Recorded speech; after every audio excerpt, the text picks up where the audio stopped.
வணக்கம் நேர்களே, நான் உங்கள் ஆஸ்ட்ரோ பூர்ணா. இன்னைக்கு நம்ம பார்க்கக்கூடிய சிறப்பு தலைப்பு சனி வக்ர பெயர்ச்சி. சனி பகவான் மீன ராசியில் இருந்து கொண்டு தன்னுடைய நிலையை வக்ர நிலையாக மாற்றிக்கொள்கிறார். இப்போ ஒருத்தருக்கு சாதாரணமாக நம்ம ஒரு மனிதரை எடுத்துக்கிட்டோம் அப்படின்னா, ரொம்ப கோவப்படுறாரு, ரொம்ப தேவையில்லாம பேசுறாரு அப்படின்னா அவருக்கு வக்ர புத்தியா இருக்கு, அதனாலதான் இந்த மாதிரி தேவையில்லாம பேசுறாங்க அப்படின்றது ஜென்ரலா பழக்க வழக்கமாக நம்ம சொல்லக்கூடிய சில சொற்கள் தான். இப்போ கிரகங்கள் வக்ர நிலை அடையும் போது அப்படின்னா என்ன அப்படின்னு கேட்டீங்கன்னா, அவர்களுடைய அந்த கிரகங்களினுடைய தன்மையை மாற்றி கொள்கின்றன. இப்ப சனியினுடைய தன்மை என்னது? ஒரு நீதிமான், ஒரு ஜோதிட ரீதியாக ஒரு நீதிமான், ஒரு மெதுவாக செல்லக்கூடிய ஒரு கிரகம். இந்த மாதிரியாக தன்மை கொண்ட அந்த சனி பகவான் தன்னுடைய தன்மையை மாற்றிக்கொள்கிறார். இப்போ நீதிமானாக எல்லாம் செயல்பட மாட்டாரு. அடுத்து பாத்தீங்கன்னா மெதுவாகவும் செயல்பட மாட்டாரு. ரொம்ப ஃபாஸ்டா ஒரு செயல்படக்கூடிய ஒரு கிரகமாக மாற போறாரு. தன்னுடைய தன்மையை மாற்றிக்கொள்ள போகிறார். அப்படியே ஆப்போசிட்டா மாற்றிக்கொள்ள போகிறார். அதுதான் அந்த வக்ர நிலை பெறக்கூடிய ஒரு சனியின் ஒரு நிலைமை. இந்த சனியினுடைய வக்ர பெயர்ச்சியில ஒவ்வொரு ராசி என்பவர்களுக்கும் மாற்றங்கள் அதிகப்படியாக இருக்கும். சனி பெயர்ச்சி ஒரு விதமாக இருந்தாலும் இந்த சனியினுடைய வக்ரத்தன்மை ஒரு விதமான ஒரு பலன்களை ஒவ்வொரு ராசி என்பவர்களுக்கும் கொடுக்கும். அதை தான் நம்ம இன்னைக்கு இந்த பதிவுல தெளிவா பார்க்க போறோம். இந்த சேனல்ல நீங்க முதன்முறையா பாக்குறீங்க அப்படின்னா சப்ஸ்கிரைப் பண்ணிக்கோங்க. பெல் பட்டன்ல ஆல் ஆப்ஷன் சூஸ் பண்ணிக்கோங்க. இந்த சனி வக்ரத்தன்மை எத்தனை நாட்களுக்கு இருக்கு அப்படின்னு கேட்டீங்கன்னா, கிட்டத்தட்ட 135 நாட்களுக்கு, அதாவது ஒரு 4.5 மாதங்களுக்கு, ஜூலை மாதம் 13ஆம் தேதியிலிருந்து நவம்பர் மாதம் 27ஆம் தேதி வரை தன்னுடைய நிலையை சனி பகவான் வக்ரகதியாக மாற்றிக்கொள்கிறார்.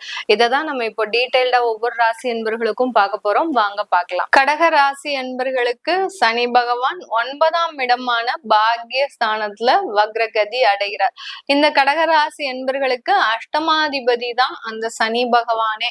கலத்திராதிபதி அடுத்து அஷ்டமாதிபதி தான் அந்த சனி பகவான். அதனால இவர்கள் எப்போதுமே இந்த கடகராசி என்பவர்களுக்கு தன்னுடைய கலத்திரம் மீது பெரிய அளவுக்கு நம்பிக்கையே இருக்காது. கடகராசி என்பவர்கள் தன்னுடைய பார்ட்னர்ஸ், தன்னுடைய கணவன் மனைவி, அந்த மாதிரியாக ஃப்ரெண்ட்ஷிப், இவங்க கிட்ட எல்லாம் பெரிய அளவுக்கு இந்த கடகராசி என்பவர்கள் நம்பிக்கையே வைக்க மாட்டாங்க. அவர்கள் கிட்ட பேசும்போதே பாத்தீங்கன்னா ரொம்ப ஒரு சூதானத்தோடு தான் பேசுவாங்க. அதே சமயம் ரொம்ப எச்சரிக்கையோடையும் பழகுபவர்கள் நம்ம கடகராசி என்பவர்கள். அப்படி இருக்கக்கூடிய இந்த கடகராசி என்பவர்களுக்கு 9ஆம் இடத்துல அந்த சனி பகவான் வக்ரகதி அடைகிறார். நிறைய பேருக்கு ஒரு குழப்பம் இருக்கும். அந்த சனி பகவான் வக்ரகதி அடைஞ்ச உடனேயே அந்த ஸ்தானமே மாறுதா எங்களுக்கு, அப்போ அஷ்டம சனியாக சனி பகவான் உருவெடுக்கிறாரா அப்படின்னு கேட்டீங்கன்னா கண்டிப்பா கிடையாது. அவர் இருக்கக்கூடிய இடம், அவருடைய இடத்துல 9ஆம் இடத்துலதான் இருக்கிறார். தன்னுடைய தன்மையை மட்டும் மாற்றுகிறார். எப்படி அப்படின்னு உங்களுக்கு உதாரணத்துக்கு சொல்லணும். ஏன்னா கடகராசி என்பவர்கள் ரொம்ப குழப்பம் அடைஞ்சாச்சு. சனி வக்ரகதி அடைகிறாரு அப்படின்னாலே எங்களுக்கு திரும்பியும் அஷ்டம சனியா, எங்களுக்கு திரும்பியும் பிரச்சனைகளா அப்படின்ற மாதிரியாக சில மனநிலையே உங்களுக்கு மாறிட்டு, அப்படி இருக்கக்கூடிய அந்த கடகராசி என்பவர்களுக்கு ஒரு உதாரணமாக சொல்லணும் அப்படின்னா, நம்ம நிறைய பேர் பேசிக்கிட்டே இருக்கிறோம். ஒரு உறவினர்களே ஒரு இடத்துல கூடுறாங்க, ஒரு ஃபங்க்ஷன் அப்போ கூடுறாங்க. திடீர்னு இருந்தாப்புல ஏதோ ஒரு பேச்சுவார்த்தையில யாராவது ஒருத்தர் ஒரு அதிகப்படியாக ஒரு 4 வார்த்தை எக்ஸ்ட்ரா வச்சிடுறாங்க. ஏதோ ஒரு தேவையில்லாம பேசுறாங்க அப்படின்ற போது நம்ம, அதாவது அங்க இருக்கிறவங்க எல்லாரும் கூடி என்ன சொல்லுவாங்க, அவனுக்கு வக்ர புத்தி, அதனால அப்படி பேசுறான், நீ ஒன்னும் கண்டுக்காத, அவன் எப்போதும் பேசுறது தானே அப்படின்ற மாதிரியாக அந்த அந்த தன்மையை என்ன சொல்றாங்க, வக்ர புத்தியா இருக்கிறாரு அதனால அவன் அப்படி பேசுறான் அப்படின்னா. வக்ர புத்தினா என்ன? அந்த தன்மையை சாதாரணமா பேசுறவரே திடீர்னு இருந்தாப்புல ஒரு மாற்றத்தை கொண்டு வர்றாரு அந்த இடத்துல. அப்படி இருக்கிற கூடியதுதான் அந்த வக்ரகதின்றது. அப்படி இருக்கும்போது அந்த சனி பகவான் தன்னுடைய தன்மையை மட்டும்தான் மாற்றுறாரு. ஸ்லோவா இருக்கக்கூடியவர் ஃபாஸ்டா செயல்பட போறாரு. நீதிமானா இருக்கிறவரு சில நேரம் கொஞ்சம் பாவ கிரகமா மாற போறாரு. இந்த மாதிரி எல்லாம் இருக்கக்கூடிய ஒரு நேரம் தான் இந்த 4.5 மாதங்கள். அப்போ கடகராசி என்பர்கள் நீங்க ரொம்ப சென்சிட்டிவா இருக்கிறீங்க. எல்லா இடத்துலயும் ஒரு கோபம், எல்லா இடத்துலயும் அந்த வார்த்தைகளை நிதானமா நீங்க யூஸ் பண்றதே கிடையாது. எப்போதுமே இந்த கடகராசி என்பர்கள் செய்யறத தப்பெல்லாம் செஞ்சிடுவீங்க. அது வீடா இருந்தாலும் சரி, அலுவலகமா இருந்தாலும் சரி, அம்மா அப்பாவா இருந்தாலும் சரி, மாமனார் மாமியாரா எந்த உறவுகளா இருந்தாலும் சரி, சட்டுன்னு பேசிடுவீங்க. அதுக்கு பேரு நீங்க பின்னாடி என்ன வச்சிருப்பீங்க?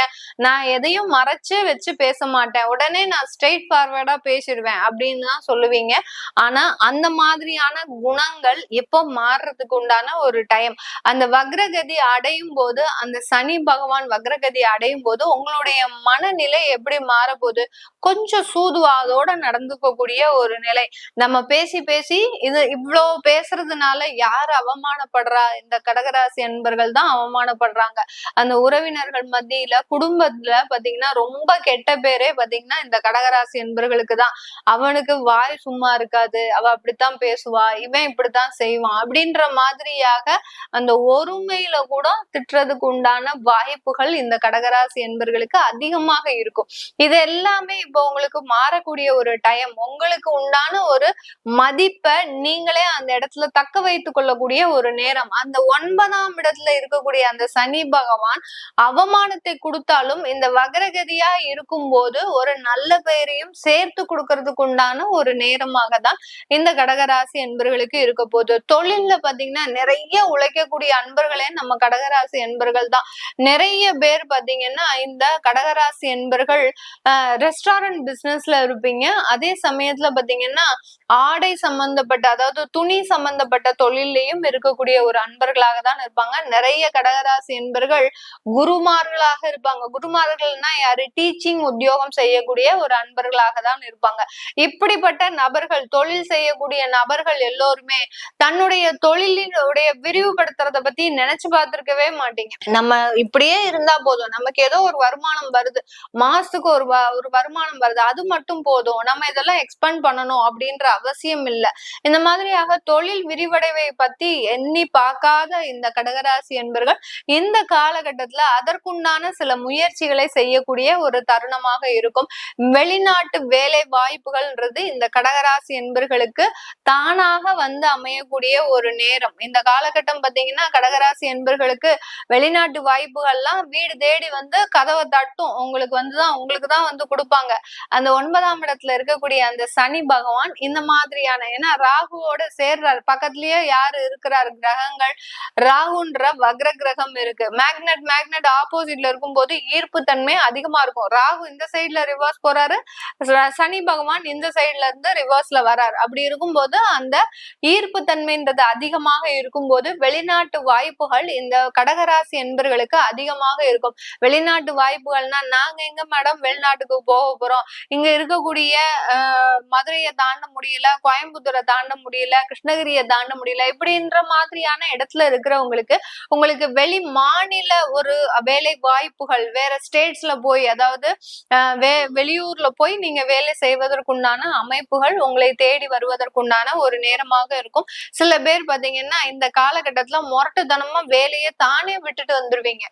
என்னடா இது, நல்லா தானே வேலை பார்த்துட்டு இருந்தீங்க, அதுக்குள்ள என்ன ஆச்சு உங்களுக்கு? ஏன்னா இவர்களினுடைய மைண்ட் நான் முதல்லயே சொன்ன மாதிரியா ரொம்ப சென்சிட்டிவா இருக்கும்.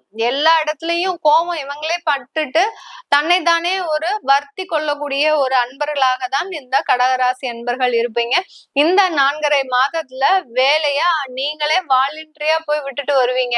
எனக்கு இந்த வேலையும் வேண்டாம், ஒண்ணும் வேண்டாம், நான் 3 மாசம் சும்மா இருந்தாலும் பரவாயில்ல அப்படின்ற மாதிரியாக அந்த வேலையை விட்டுட்டு வரக்கூடிய ஒரு தருணம்லாம் நிறைய இருக்கு. என்ன மேடம் பயமுறுத்துறீங்க, ஏற்கனவே அந்த நிலைமையில தான் நாங்க இருக்கிறோம், நீங்க வேற இப்படி பயமுறுத்துறீங்களே, அப்புறம் எனக்கு வருமானத்துக்கு நான் என்ன பண்ணுவேன், இஎம்ஐ கட்டணும், லோன் இருக்கு, இப்படின்னு அடுத்தடுத்து புலம்பக்கூடியவர்களும் நம்ம கடகராசி அன்பர்கள் தான். இப்படி இருக்கக்கூடிய அன்பர்களுக்கு நீங்க வேலை போனாலும் பரவாயில்ல, கண்டிப்பாக வேலை கிடைக்கக்கூடிய ஒரு தருணமும் சரி கிடைக்கும் உங்களுக்கு. ஏன்னா 27ஆம் தேதி நவம்பர் வரைக்கும் அவர் வக்ரகதி இருக்கிறார். அதனால அந்த வக்ரகதியோட இருக்கும்போது உங்களை ஒரு வழி ஆக்கிட்டு உங்களை ஒரு நல்ல நிலைமைக்கு கொண்டு வந்துட்டு தான் மறு வேலையே பார்ப்பாரு இந்த சனி பகவான். அதனால ரொம்ப பயப்பட வேண்டாம் இந்த கடகராசி அன்பர்கள். கடகராசி அன்பர்களுக்கு இந்த காலகட்டத்துல பாத்தீங்கன்னா குடும்பத்துல இருக்கக்கூடிய சில சிக்கல்கள் தீரும். எப்படி மேடம் தீரும், சும்மா இதையே சொல்றீங்க, ஆனாலும் எந்த ஒரு அமைப்பும் எங்களுக்கு கிடைக்கல அப்படின்றவங்களுக்கு உங்களுடைய உங்களுடைய ராசிக்கு 3ஆம் இடத்தை அந்த சனி பகவான் வக்ரகதியாக பார்க்கிறார். வக்ரகதியாக பார்க்கும் போது அந்த 3ஆம் இடத்திற்கு 12ஆம் இடமான அந்த 2ஆம் இடத்துல கேது பகவான் இருக்கிறார். அப்படி இருக்கும்போது அங்கேயும் ஒரு கிரகம் வக்ரமாக இருக்கும்போது வக்ர கிரகங்கள் ஒன்று சேரும் போது சில நல்ல விஷயங்கள், இதுவரைக்கும் பேசாத சில திருமண உறவுகள் கூட இப்ப பேசக்கூடிய ஒரு நேரம். ரொம்ப அமைதியா இருந்திருப்பாங்க. ஏன்னா வீட்டுக்குள்ளேயே பாத்தீங்கன்னா ஒரு பேயிங் கெஸ்ட் மாதிரி அவங்க ஒரு ரூம்ல இவங்க ஒரு ரூம்ல வீட்டுல இருக்கக்கூடிய குழந்தைகளுக்காக நாங்க அம்மா அப்பாவா இருந்துட்டு இருக்கிறோம் அப்படின்ற மாதிரியாக தன்னுடைய வாழ்க்கையில ஒரு பெரிய மெஷின் மாதிரி இருக்கக்கூடிய அன்பர்களும் இந்த கடகராசி அன்பர்கள்லாம் இது எல்லாமே மாற்றி அமைக்கக்கூடிய ஒரு தருணம். அந்த குடும்பத்துல இருந்த அந்த ஒற்றுமைன்றது மேலோங்கக்கூடிய ஒரு தருணமாக தான் இருக்கும். இதனால குழந்தை பாக்கியம் அப்படின்றது கண்டிப்பா கிடைக்கும். திருமணமாகி குழந்தையே இல்ல, இதனால பெரிய அளவுக்கு நாங்க பாதிக்கப்பட்டு இருக்கிறோம் அப்படின்றவங்களுக்கும் அந்த குழந்தை பாக்கியம்ன்றது கண்டிப்பா கிடைக்கக்கூடிய ஒரு தருணமாகவும் தான் இந்த கடகராசி என்பர்களுக்கு அமைய போகுது.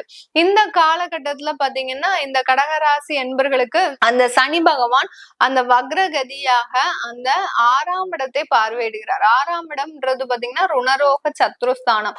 இது நாள் வரைக்கும் வியாதிக்கு ஒரு நிவாரணமே இல்லை அப்படின்றவங்களுக்கு எல்லாம் கண்டிப்பாக வியாதி நிவர்த்தின்றது கண்டிப்பா கிடைக்கும். ஒரு இடத்துல இருந்து இன்னொரு இடத்திற்கு மருத்துவ ஆலோசனை பெறதுக்காகவே நீங்க போகக்கூடிய ஒரு தருணம். ஏன்னா சீரியஸா இருக்கும். சில பேருக்கு எல்லாம் பாத்தீங்கன்னா கேன்சர் ரொம்ப பெரிய அளவுக்கு தீவிரமா இருக்கும். அடுத்து பாத்தீங்கன்னா ஹார்ட்ல இருக்கக்கூடிய பிரச்சனையும் பெரிய அளவுக்கு தீவிரமாக இருக்கும். இந்த கடகராசி என்பர்களுக்கு அந்த தீவிரமான நோயின் தாக்கம் எல்லாம் இந்த 4.5 மாதங்கள்ல முழுவதுமாக குறையக்கூடிய ஒரு தருணம். அந்த சனியும் ராகுவும் சேரும் போது அந்த 8ஆம் இடத்துல ராகு பகவான் 9ஆம் இடத்துல சனி வக்ரகதி அடையும் போது அந்த நோயினுடைய தீவிரத்தை அதிகப்படுத்தி அதற்குண்டான ஒரு நிவர்த்தியை கொடுக்கக்கூடிய ஒரு தருணமாக தான் இந்த சனி வக்ரகதி இந்த கடகராசி என்பர்களுக்கு கொடுக்க போகுது. வெளிநாட்டுல இருக்கக்கூடியவர்களுக்கு இந்த காலகட்டம் அந்த குடும்பத்துல இருக்கக்கூடிய பிரச்சனைகள் நிறைய பேருக்கு பாத்தீங்கன்னா தன்னுடைய குழந்தைகள் ஒன்றுமே பேச்ச கேட்காம இருக்கிறாங்க. அவங்க பாட்டுக்கு அவங்களுடைய உரிமையை கேட்டு நாங்க இப்படித்தான் இருப்போம் அப்படித்தான் இருப்போம் அப்படின்ற மாதிரி எல்லாம் சில தேவையில்லாத பிரச்சனைகளை பண்ணிக்கிட்டே இருக்கக்கூடிய இந்த கடகராசி என்பர்களின் குழந்தைகளுக்கு இந்த காலகட்டம் நிறைய ஒரு மாற்றங்கள், அவர்களினுடைய வளர்ச்சியை பத்தி நீங்க யோசிக்கக்கூடிய ஒரு தருணம். அடுத்து பாத்தீங்கன்னா உங்களுடைய அங்க தொழில்ல இருக்கக்கூடிய வருமானங்கள் அதிகரிக்கக்கூடிய ஒரு தருணம். வேலை வாய்ப்புலையும் நிறைய ஒரு மாற்றங்கள். வேலையை விட போறேன் அப்படின்னு சொல்றவங்களுக்கு எல்லாம் வெளிநாட்டுல இருக்கிறவங்களுக்கு கண்டிப்பாக இந்த காலகட்டம் புதிய வேலை வாய்ப்புகள் அமையக்கூடிய ஒரு நேரமாகவும் தான் இந்த சனி வக்ரகதி கடகராசி என்பவர்களுக்கு முழுமையாக கொடுக்க போது. கோச்சார நிலையோட கோச்சார தன்மைனா தற்காலிகமாக சனி 4.5 மாதங்களுக்கு வக்ரகதி அடைகிறார். இது உங்களுடைய சுய ஜாதகத்துல எப்படி இருக்கு, மேட்ச் ஆகுமா, இந்த பலன்கள் எல்லாமே உங்களுடைய சுய ஜாதகத்தோடு மேட்ச் ஆகுமா அப்படின்னு பாக்குறதுக்கு நீங்க கீழே இருக்கிற நம்பருக்கு வாட்ஸ்அப்ல அப்பாயின்மெண்ட் வாங்கிக்கிட்டு நீங்க என்கிட்ட கன்சல்ட் பண்ணிக்கலாம். உங்களுடைய குழந்தைகளுக்கு நியூமராலஜி படி பெயர் வைக்கணும், அடுத்து பாத்தீங்கன்னா ஒரு குழந்தைகளுக்கு ஜாதகம் எழுதணும் அப்படின்னு விருப்பப்படுறவங்களும் கீழே இருக்கிற நம்பருக்கு மெசேஜ் அனுப்புங்க. உங்களுக்கு தேவையான தகவல்கள் தெரிய வரும். உங்களிடமிருந்து விடைபெறுவது உங்கள் ஆஸ்ட்ரோ பூர்ணா. நன்றி, வணக்கம்.